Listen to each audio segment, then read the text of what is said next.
Yeah, Oh. just like that. You just get it going. Yeah. Does this make you nervous? Nope. No. So why? I'll ask you. Why did you agree this time to finally saying, "Okay, I'll sit down with you and talk"? Because for a lot of times there's a lot of no's. I don't know. I don't know. I just figure I'll try it and we'll see. And if I don't like it, we don't do it. Yeah, I don't. When would the first time I would have asked you to sit down and do something like this? A couple of years ago? mm, maybe about a year and a half ago. Yeah, Year ago. I'd say then you were very reluctant. Yes, But now, for reasons. for reasons, you want to share some of them? Do you want me to? Yeah, you share whatever you want. Um, it was very shortly before you weren't well. Okay, to describe me not being well, what does that look like to you?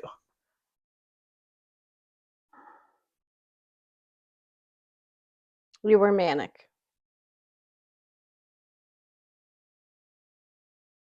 So, in if I'm quote unquote manic, you wouldn't want to discuss things with me? It's not that I don't or wouldn't want to discuss things with you or talk to you about stuff, but I think in this kind of atmosphere, probably not. No. No. Well, well, I would say a couple of reasons why I wanted to do something like this, specifically with you, compared to sitting and doing a show with. Well, obviously, I can be the person who sits down and talks to anyone, or I can be someone who sits down with a person all the time and has a friend or whatever. But why I wanted you specifically, one, I think this is a good opportunity for us to actually sit down and talk about things because even with us living together, and I find there aren't a ton of times that we just sit down and talk about things. So if I have to, what would be the best word? Orchestrate a conversation that we talk about whatever's going on or things that we may not talk about otherwise, I think I'm okay with that. Oh. I think it's a good way to do it. Mm. But also with you specifically, that you already mentioned, manic and being unwell. You jumped right into that, huh? How did we get there so fast? It was relatable to the question you asked. I was being honest. uh, but with that specifically, you can get my perspective on things Mhm. when it comes to that. You can get a mother's perspective on that. And then whoever else I discuss things. But I think your perspective on it is obviously going to be very different than mine, Mhm. as well as your perspective on it's going to be very different than someone in the healthcare, as far as potentially a doctor, or Mhm. because you see aspects of things that they potentially don't. Like oftentimes when someone is unwell, whatever that means, in their own definition, they don't see a doctor until the problem's big enough that they've actually gone to that doctor. Like, Mhm. think about how many stubborn people in the world, maybe older men, whoever it may be, that have issues going on in their body, but they're so stubborn that I'll never get help from a doctor. I'll never, until it's to the point that they have no other choice, that the pain's so unbearable that they show up to a doctor. And I think that's when most people, even when it comes to mental health stuff, don't see a doctor until that aspect is happening. You don't see it in the very early. You almost let it manifest until it's big enough Well, to. I think that might be two different things. I think the first scenario you said about somebody that's let it be they're stubborn, they know something's wrong and don't want to go? Is that possibly out of fear about finding out something's wrong Hmm. or not wanting to know, where something like a mental illness or that, depending on what it is, you may not necessarily believe there's anything wrong with you. So why, which is the case most of the time till it gets to a point where it's blatantly obvious that something's seriously wrong. But, you know, why would you go see a doctor if you believe you're fine? So I think it's those two things are separate depending on what it is. Yeah. What you said about maybe someone older not wanting to find out something's wrong, Mm. I don't know if I've considered that. So you think maybe intuitively that they know something's wrong, but they don't want to know how bad it is? Yeah, or know exactly what it is in case it's something really bad. Or in a lot of cases, they don't have. I mean, luckily, Canada, we have stuff paid for, but a lot of countries, maybe they can't afford Yep. to actually go in and And go have see a doctor. whatever Yep. checked out, whatever diagnosed. Yep. Yeah. But when you say until something's noticeably wrong or unwell, like how do you define Are some of these things? are you talking something physically wrong, or Well, whatever comes to mind. how do you know that it's to the point where you have to go? Is that what you're From your perspective, No, the question, what are you asking? define being unwell. Oh, I think that that's different that's different for each individual, right? Some people, may think they're unwell, they have a headache, or, you know, somebody might break a bone and yeah, they're in pain, but yeah, it's not a big deal. I think that's different for everyone. So, people's interpretation of what they believe to them is when they're unwell, I think is different for everybody, can be different for everybody. Okay, when it comes to someone having a mental health diagnosis, Hmm. or I don't, I'm going to say this now, right to the camera. I don't have to talk to both. But as far as the terminology of the whole field, as in diagnosing someone and labeling them with these certain words, like we've already mentioned manic, Hmm. which comes from the word maniac. Mm. So you're essentially, in a way, calling people maniacs if they're going through this. That's what the term is. It comes from that word maniac. You're a maniac. And if you look at things that are tied with the word maniac, probably not too good. Crazy, insane, maybe a screw loose, whatever, whack job.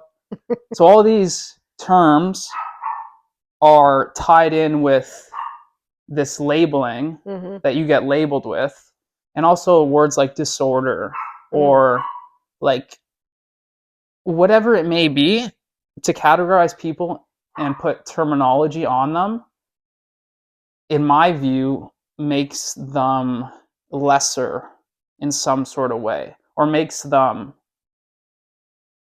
puts them in a category that something is wrong with them. And I don't think because your brain maybe does things sometimes or looks at the world in different ways that should put you in a category as something's wrong with you and that you have to carry for your whole life. because diagnosis in the mental health field are very different than even like cancer diagnosis. Like you can have cancer and heal from cancer, and then you're not defined as you have cancer still your whole life. Mm. You've you're in remission. You've recovered from cancer. But with these diagnoses, they're lifelong. There's no.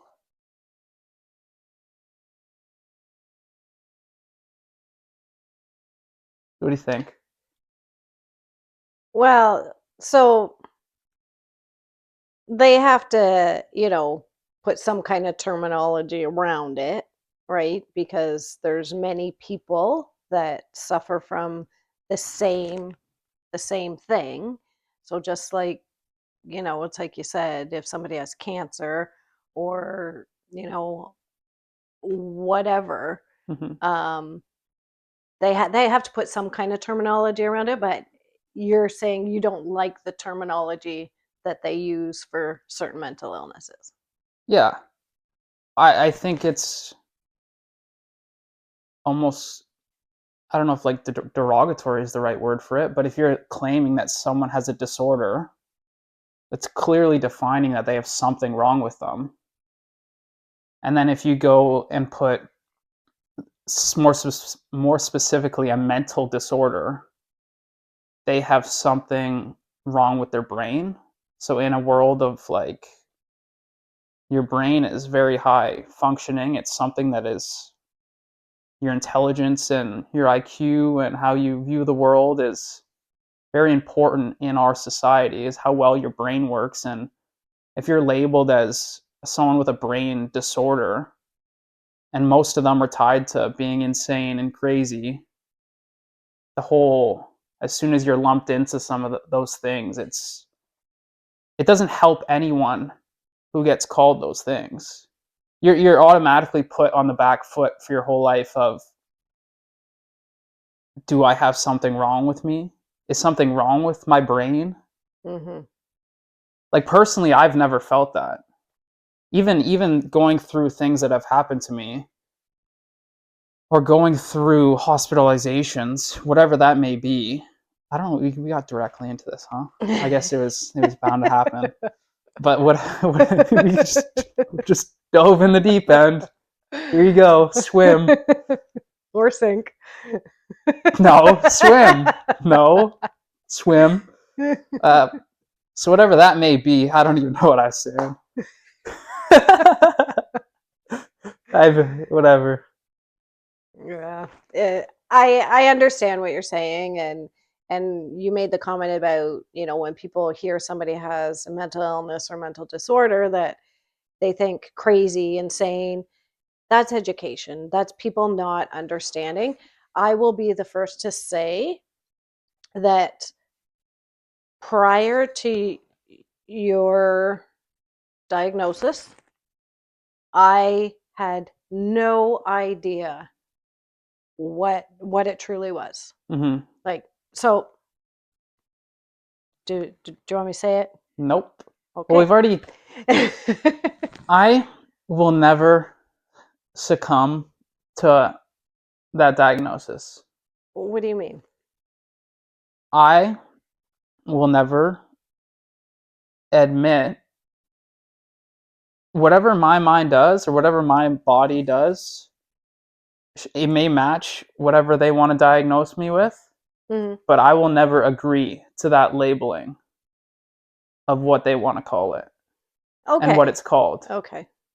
So, So I don't even see the point in mentioning what it is. It's pretty. I think people can come to conclusions pretty quickly. What, even no, from the little terminology we've given out, yeah.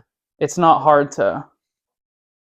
But I think, like I said, it's a lot of it's education, and people that, have never been around it, seen what it can be like, have no idea. Eh, like I said, what I believed it was is totally different than what it truly is. Maybe I should specify a little bit about what we're talking about. It's just the process of someone getting sick or their brain changing how they look at the world and interact with the world and leading to So you're gonna leave it for everybody to guess exactly what the terminology is around it. well I'm saying well, there aren't it's there's only a handful of diagnoses that they actually give people. It's either you're schizophrenic, you're bipolar, bipolar 1, bipolar 2, whatever that means, manic depressive. It's the same. Well, those They are the just, same. yeah, they just change the names for whatever reason. Wonder why. What would you like it to be called? Because it is a difference that you require medical assistance for medication. So what would you call it?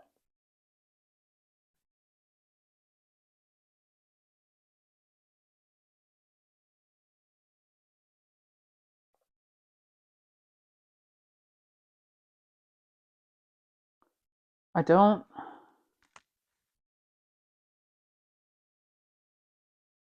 Actually, one sec. So I went and got. I wrote this down a while ago. I was like, I brainstorm, whatever words. I don't. Just nothing that can be a negative. Like, I guess a word like someone having a condition is much better than someone being called schizophrenic. But they, yes, they, I guess they have to be able to why do they have to be able to categorize?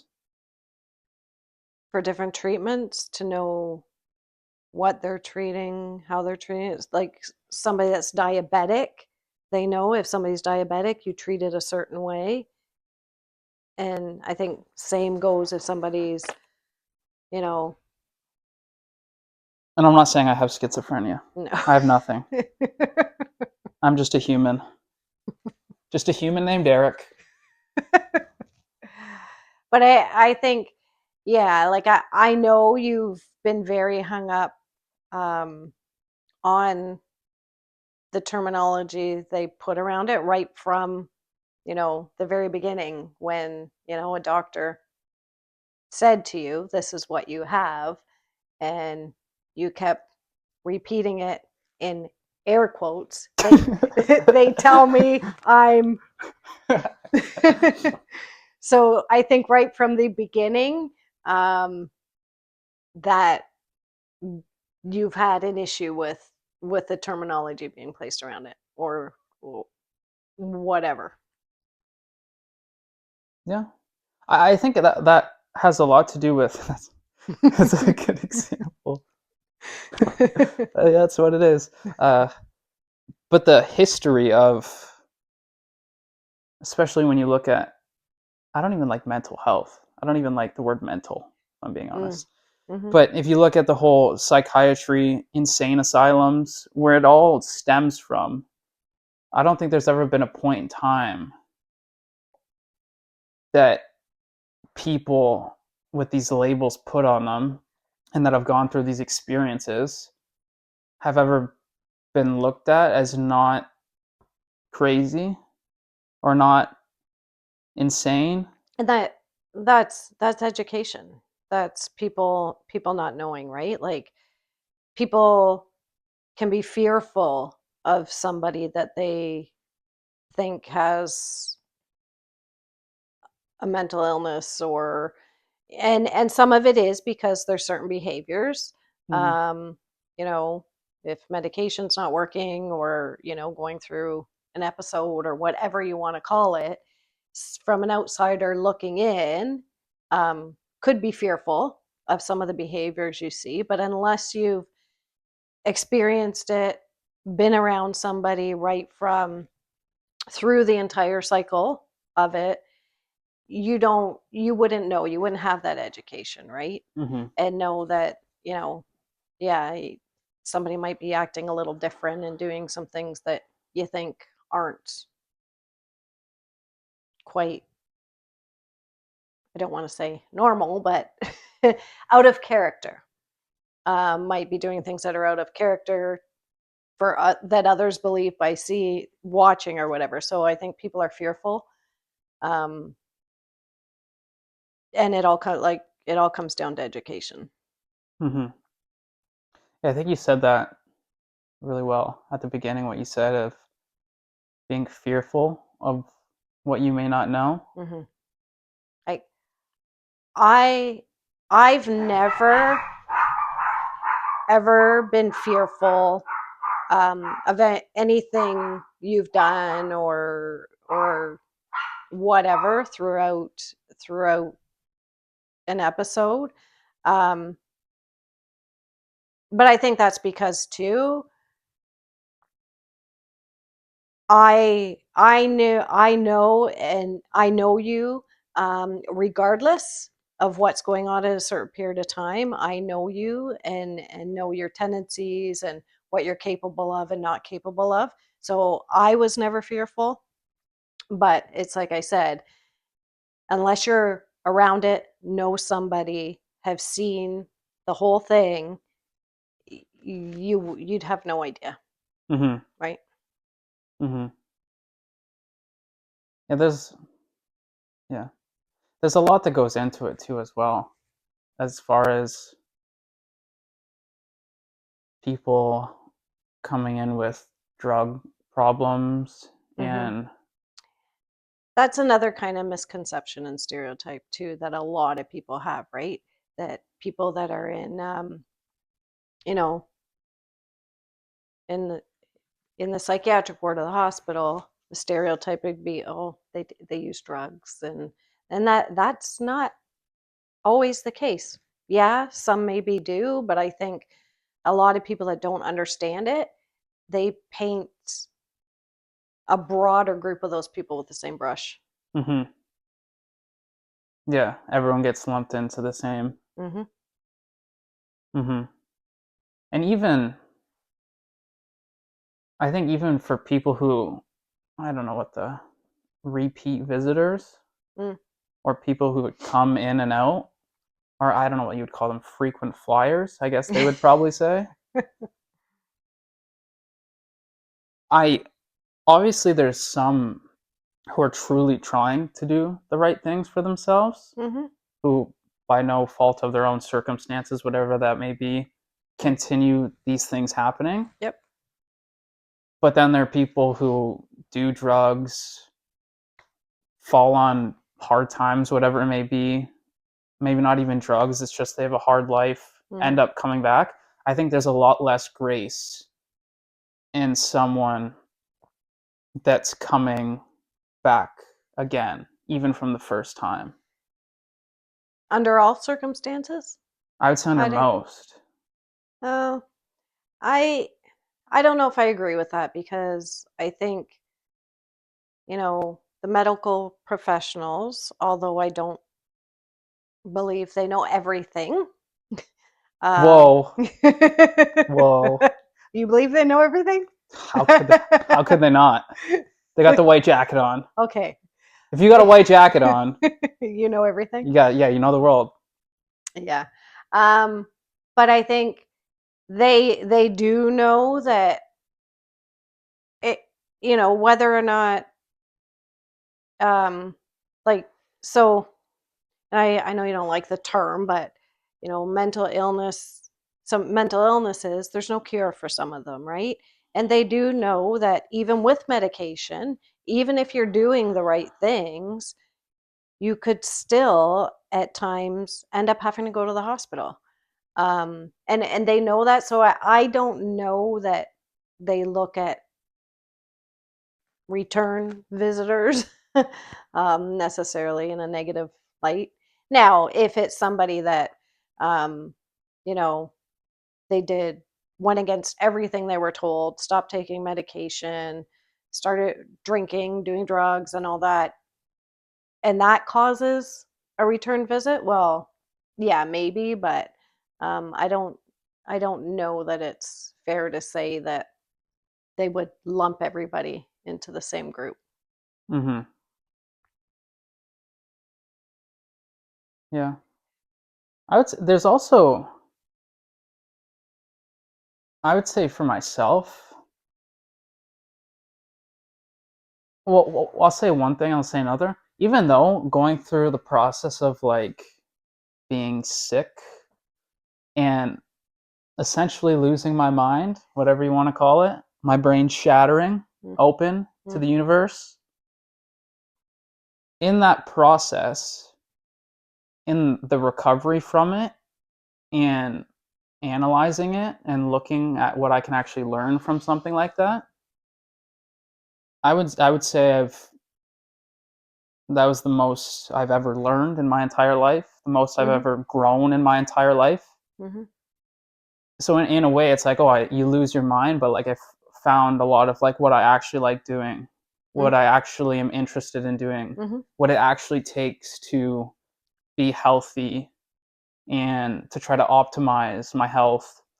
It's not, maybe for some people they can get away with just taking medication, but I mean, coming from being an athlete my whole life, I've always wanted to. I mean, you guys were putting me in personal trainers when I was in like grade 7, and I had nutritionists before I was in puberty. Well, not that early, I but was, I mean, I was young. I was young. I was, you're yeah.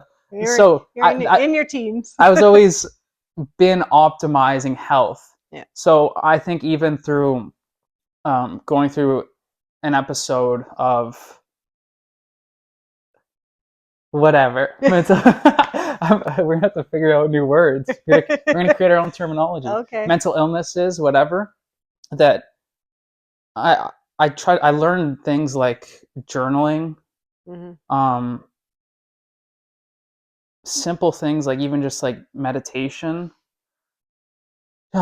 Actually trying to talk about things Mm-hmm. like going and seeing psychologists, social workers, even though I haven't found much use from a lot of them. But like taking that stuff very, very seriously. It's like sleep, like getting 8 to 9 hours of sleep per night, no matter what. Mm-hmm. That's a staple in my life. I will I I will say your focus on doing the right things, um, the effort that you've put into it is, commendable. It's not easy to do, right? And I think in the past, so right from diagnosis to getting better, another episode, getting better, another episode, leading up to those episodes where you ended up having to be in the hospital, you weren't doing the right things, right? So we can almost pinpoint the things you were doing that potentially a combination of more than one thing, but you can maybe tie some of those things into what made you unwell again, right? Where this last time, um, you've There was really what like I would say the only thing I remember telling everyone way before it happened that something was wrong. Like I would go in to my doctor. This yes, was like months. y- This was at least 6 weeks prior. yeah, That something's wrong with how I guess something's wrong isn't. See, it's so easy. Something's wrong, but the way my mind is viewing the world and the way my thoughts are interacting with things is very different than normal, and I could see it. And I went and told my girlfriend. yep. You've right after the very first time you were young. You were 18. 18, the March. very first time it happened. And then, after the diagnosis and after that, you have become throughout it goes back to you talking about you take learnings from it, and that you've become very insightful and aware of when things just don't feel right and when things might be kind of going down the wrong path health wise, right? um, you've always and I even know there's times, you know, well before we even know, you usually tell us, so we go to the doctor, you tell the doctor, and there's been times the doctor hasn't really believed you. I don't know if it's that they haven't believed you, but it's kind of like, no, you're fine, and then a week or two later you're in the hospital, like. And I don't know if that's because maybe not everybody's as insightful as you are, but you're very insightful into it and knowing like very early on when something just doesn't feel right, which is good because then you're able to do what you need to do to try to minimize it as much as you can. Mm-hmm. I think also part of that is when you come, if I come to that conclusion that I know my mind is looking at things differently, I'm not thinking and looking at things the same. One, that can feel really good. And you start to have everything that you hear, everything that you see, all your conclusions just make sense. Mm. That's very, so you can keep going down that path of pursuing that and actually doing things that exacerbate that process, like drugs, for example, or sleeping less or overworking myself can amplify Hmm. that type of thinking. Hmm. And I think when you come to that crossroads between doing that or trying to slow it down and turn it off is the hard part Hmm. of being Hmm. okay, maybe I have all this energy to do this stuff. Maybe I need to take a step back and make sure my sleeping's really good or whatever it may be. Or part of it is you become obsessed with stuff, right? um Obsessed with researching stuff, and I think when that starts to happen, then yeah, you're spending a lot of time on the internet, you like looking up stuff and that, and I think that all kind of speeds it up too, so it's hard then to try to shut all that off, right? Because then it's not a matter of, you can't just pick up your phone, look something up, because when you're in that state or feeling like that, it's like there is no shutting it off, right? Mm-hmm. It's like you go down a rabbit hole and you're in it. Yeah, And it's hard to it's a climb race back. to the bottom. It's hard to climb back out of it. You learn a lot in the hole, though. That's where that's where the information is. It's down It's there. way down there. Yeah, Yeah, but when you that's come why the back rabbit goes down there. when you come back up, You don't view the world the same. you don't. Tell you that for free.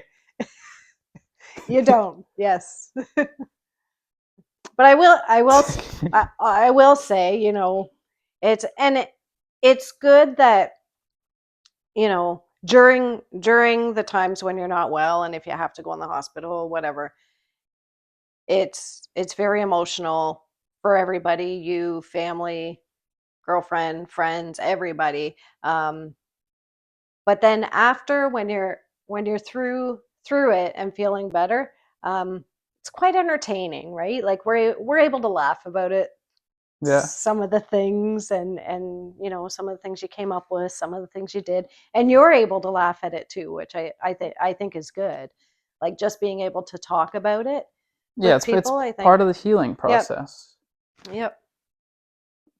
That when you're saying that some of the stuff we laugh about, I'll say this. I don't. So, do you remember when I'm on the one medication? I think it starts with a P. Paliperidone, Palperidone. the one that you had a really bad reaction to. Fuck that drug. It didn't work for you.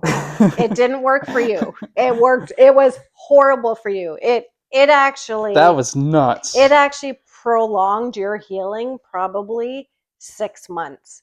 You had a horrible reaction to that medication. It made you look. Can, you Go, want to no, go first? you go ahead. You go ahead.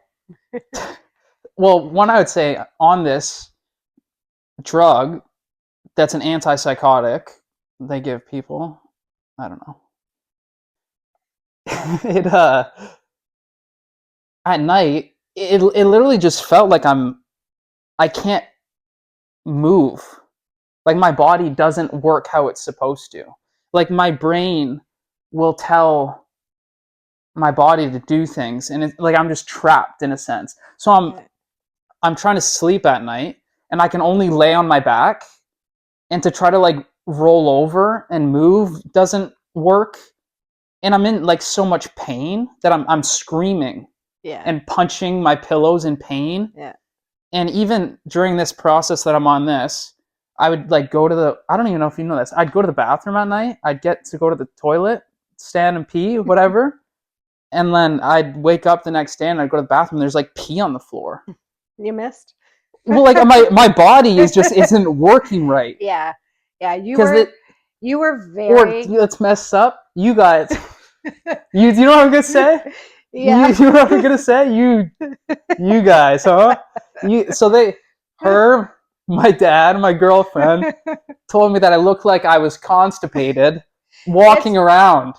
You were very lethargic. And they thought that was very funny.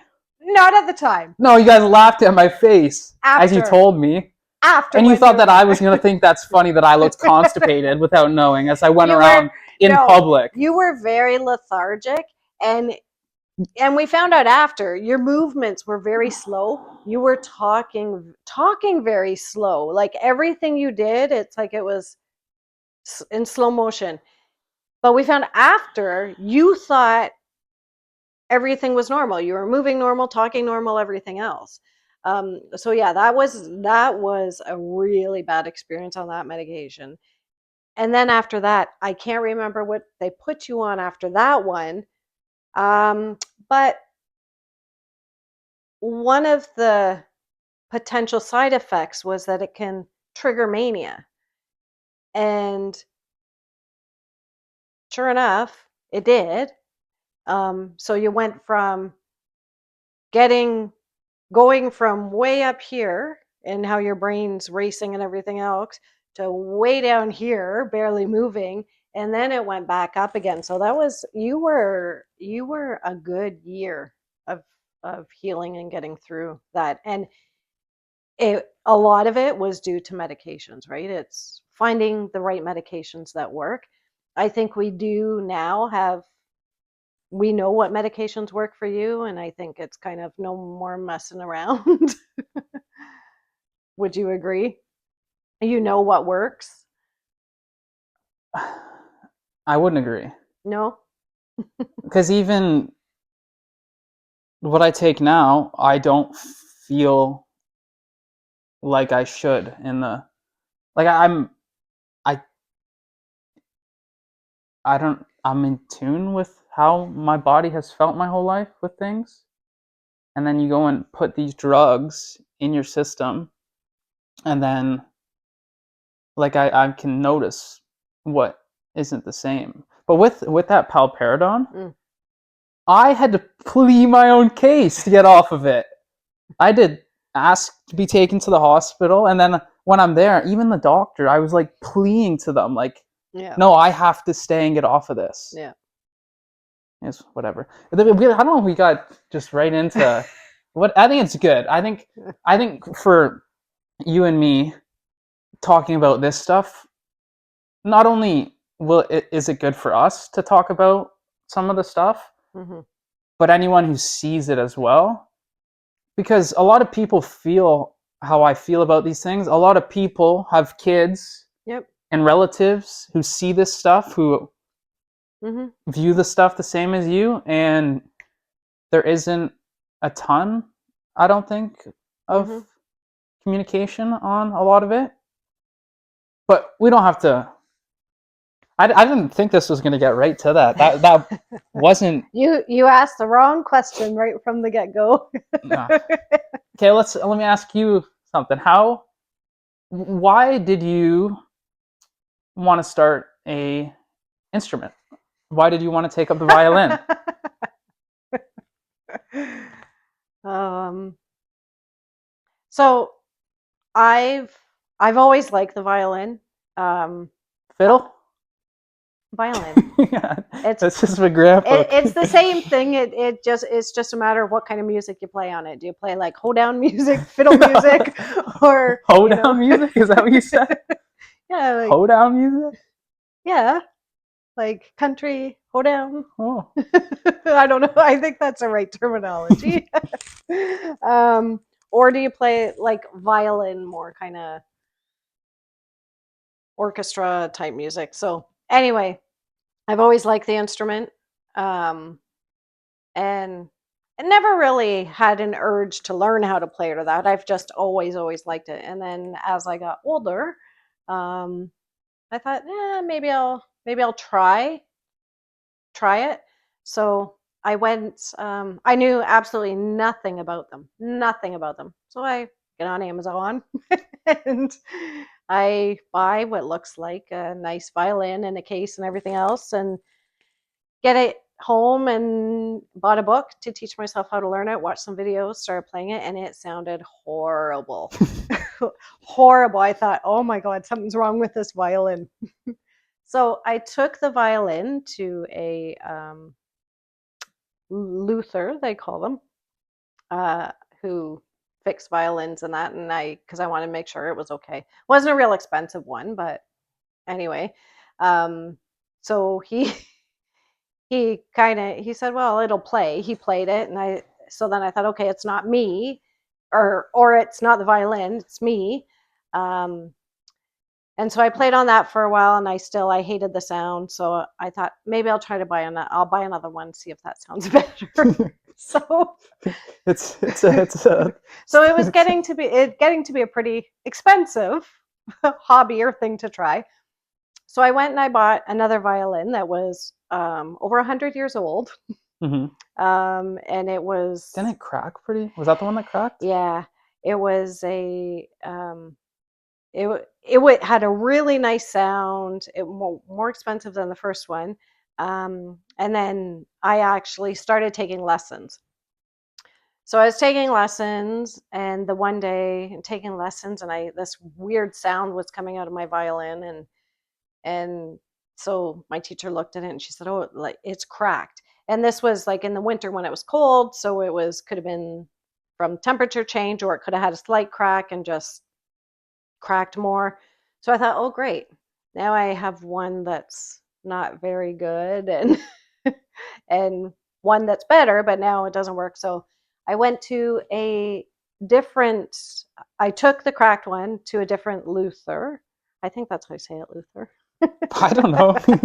Asking the wrong guy. um, and so he looked at it and he said, well, I could fix it, but it's going to cost you this much. And it is pretty old. It looks like maybe somebody, he was looking inside and everything else. And he said, looks like somebody might have tried to glue it. So I'm like, okay, well, do you sell them? Hmm. So, oh, and I told him about my first purchase on Amazon. And he said, oh, so you got something that shaped like a violin. And It's yeah, good to hear. yeah. So now I'm quite a few $100s into it already. And so he pulls out this nicer violin than the two I have, and beautiful case, everything else. So I buy it, which was more money. But anyway, so I have that one now, and I still take lessons. Um, You go, yeah, you're very consistent with going to once your once a lessons. week. I need to practice more, but the thing with a violin, it's loud. So we talked about, if you're sleeping, we need to test different rooms in the house if you can hear it. But no, it's just something I thought, well, I'm gonna do it and see how it goes. It was so funny story. So where I go to take lessons, um, all these cars are pulling up, stopping, kids are getting out, walking in for their lesson.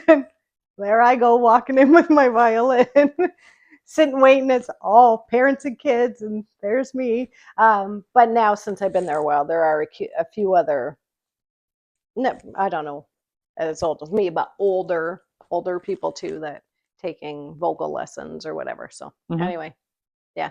Did you play any other instruments as a kid? Like even in high school, what did you play?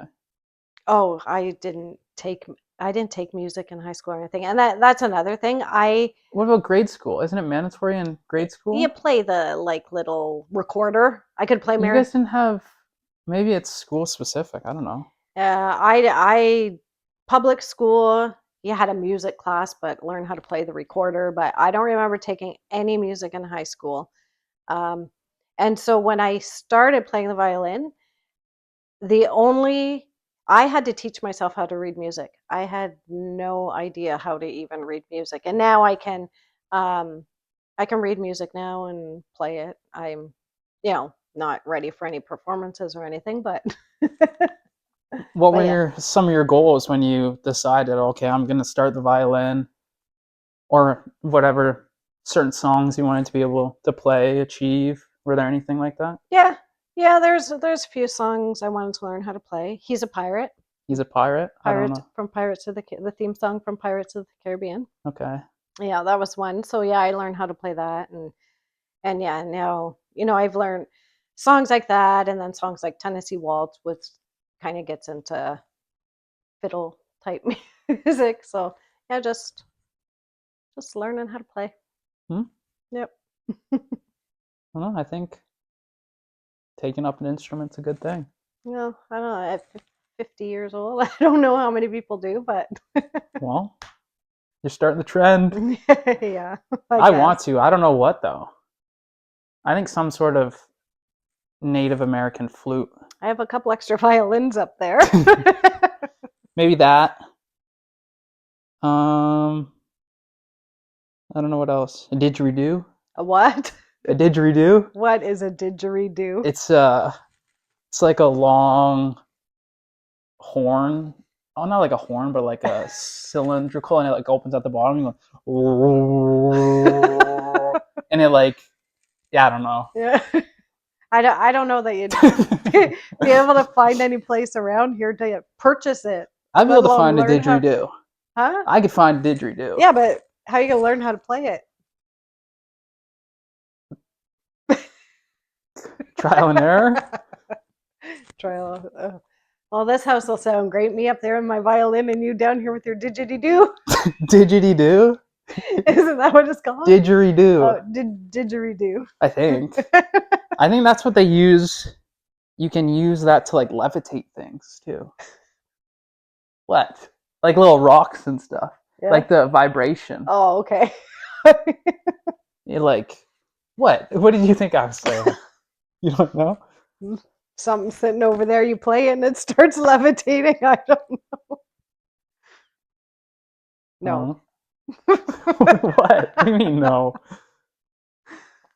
Okay, so when I ask you to sit down and talk, and you say, "Oh, what are we going to talk about?" These type of things. Did you have anything that popped into mind that you thought we would sit down and talk about? I don't know. No, No. nothing. I had no idea where your mind was going with it. You just said, "All right." You said, "Let the captain take the ship." You're Well, along for the ride. to a certain extent, to a certain extent. What? What do you mean? Depends what you want to talk about. Everything, Everything. everything, and anything. Uh, I think a lot of our stuff will be maybe not. At least for the beginning part, mental health stuff mm-hmm, and experiences. mm-hmm. Even with me, I still have yet to go through all the documentation that I got, Yeah. which some of it's pretty funny, some of it's just not accurate at all. Like me destroying the piano. Okay, so these I'm in a hospital and they have a piano, whatever. It's old wooden, it like opens up. It's pretty cool. People can go in It's a there, piano. smash the keys around a little bit. And I'm in there and the top kind of like opens up and I'm like I looked in it and it's all dirty. There's like wrappers in it and stuff. So I started cleaning it and like taking out the wrappers And then they write down that I destroyed the piano. You were breaking it, taking it apart. But it's funny. I remember I went up to visit you the one day, and we walked a lot whenever we went up because there's not much else to do. So Yeah, you you're a chicken in a coop. you kind of walk around in a loop. But anyway, this piano is in there, and in this room, kind of like a lounge room that people can go in, and you said, "Do you want to hear me play the piano?" And I know you can't play the piano. I'm sorry, but you've never I've never known you to touch a piano in your life. So we go in, shut the door, and it's quite loud. A piano is quite loud.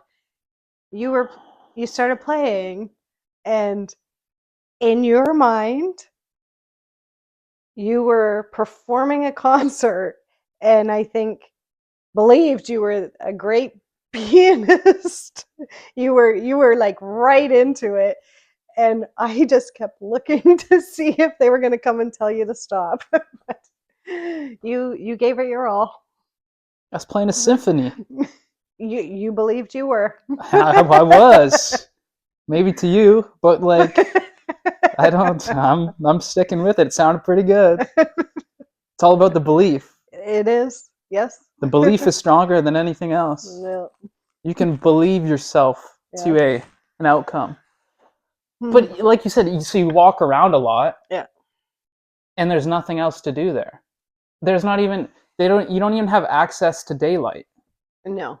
Yeah. Which think about if you're healing, how important vitamin D is, sunlight, like, and you have no access to daylight Yeah. for as long as you're in the hospital, or even a lot of this was very common for people in there, smoke cigarettes. Yeah. They can't. So then you're now in this hospital for however long they want to keep you there. They're going up asking for nicotine gum from the nurses. I Yeah, feel them but because they you're can't. now essentially cold turkey off cigarettes, Yeah. and yeah, that's going to be easy for you. Yeah. There's just so much of the system I think that doesn't it's not set up for the people getting the treatment to succeed. I don't feel. And yeah. and maybe it's lack of resources, a lack of money. And coming from a first world country like Canada, I don't see how that's an issue. Yeah. Or that should not be an issue. Our medical system, I would say, is broken. Even your wait times just in emerge. I remember walking in to the to the hospital, and they used to have a board on the wall, and it said a 10-hour wait in emerge. So the medical system at a whole, something needs to be done. But where it comes to mental health, mental illness, a lot of work needs to be done.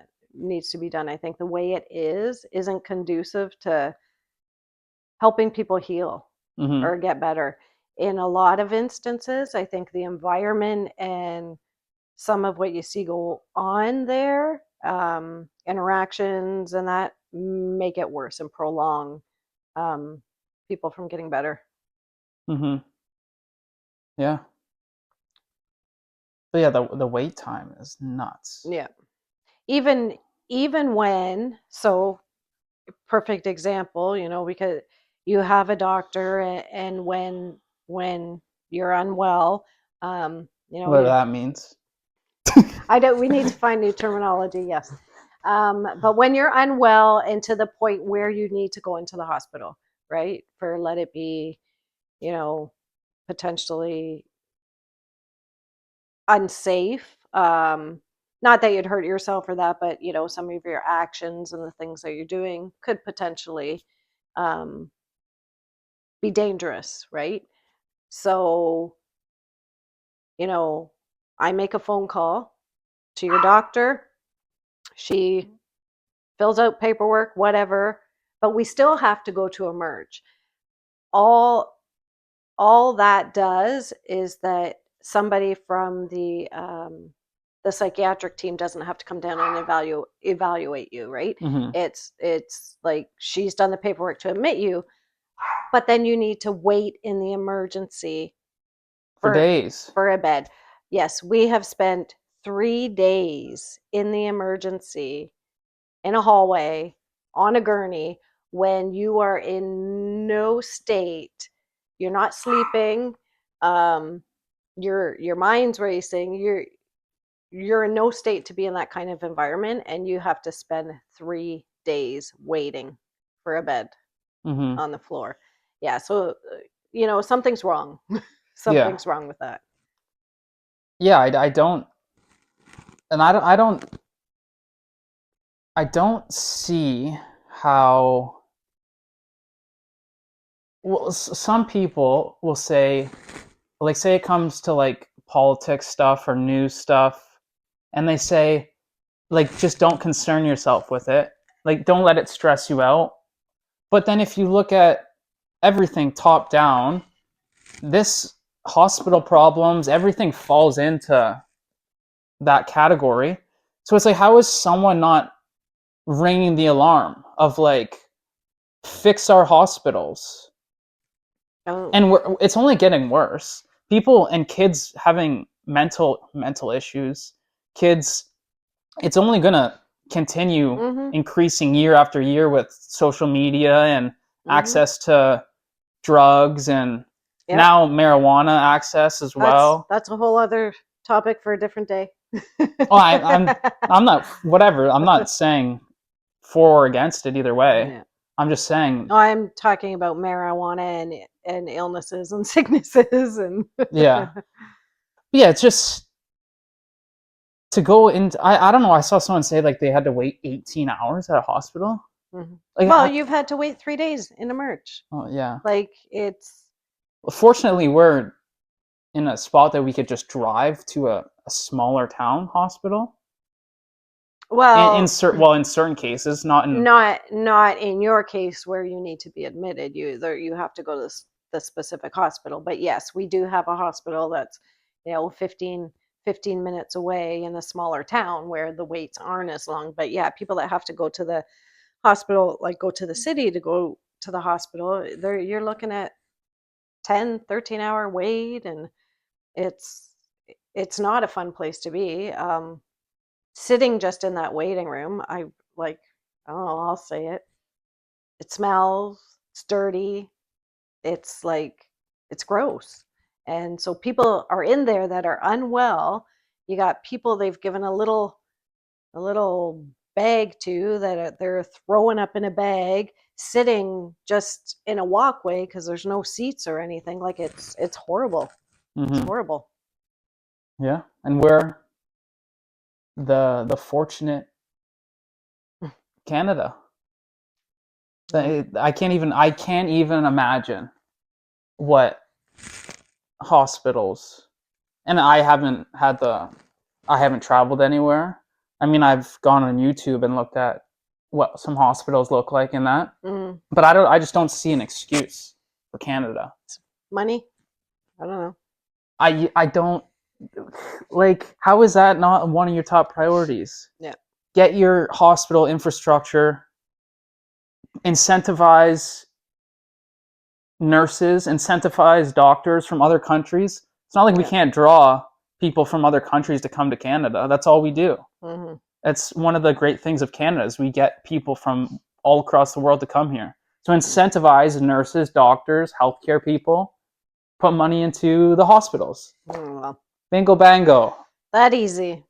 That I don't know. I, Well, anyways, I think so. This is gonna be my guest. This is the show, mm, episode 1. What'd you think? Not bad. no, all right, I guess. Yeah, just sit and talk. Well, we'll see if I come back. What do you mean? I'll drag you downstairs. We're gonna talk. We'll see. No, no, thank you though. I've wanted to sit and talk for a while, or at least explore ideas and things. So thank you for being open to sitting and talking with me. Okay, everyone, that's episode 1.